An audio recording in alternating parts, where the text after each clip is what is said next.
జేజమ్మలాగా తొక్కేస్తే ఒక్కొక్కని ఇక్కడ. పోయినసారి ఎలక్షన్ లో కూడా అట్లా చెప్పారు, జేజమ్మ కాదు అమ్మమ్మ కూడా లేదు. ఉపేందర్ నువ్వు అన్న మాట కరెక్ట్, నాకేమి ఇబ్బంది కలుగుతలేదు నీ మాటకి.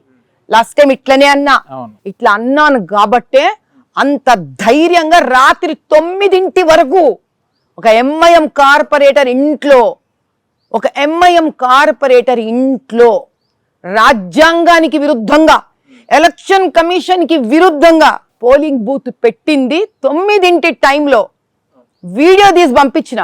ఆ రోజు ఆ సమయంలో అక్కడ కనీసం 1000 మందికి పైగా గూండాలను మొబిలైజ్ చేశారు నా మీదకి. నేను కదలనంటే పోలీస్ వాళ్ళు నన్ను అన్నారు, మేమేమి చెయ్యలేమమ్మా, మీరు కనుక ఇక్కడి నుంచి వెళ్ళకపోతే వాళ్ళు మిమ్మల్ని చంపేస్తుంటే చంపని అన్నా. నేను చివరికి నేను కట్ చేసిన డీల్ ఏం తెలుసా ఉపేందర్, అక్కడ యాకుత్పుర రక్షాపురంలో ఆ పోలింగ్ బూత్ లో నాదొక బీజేపీ కార్యకర్త లోపల ఇరికిచ్చేసిండ్రు వాళ్ళు వాడిని.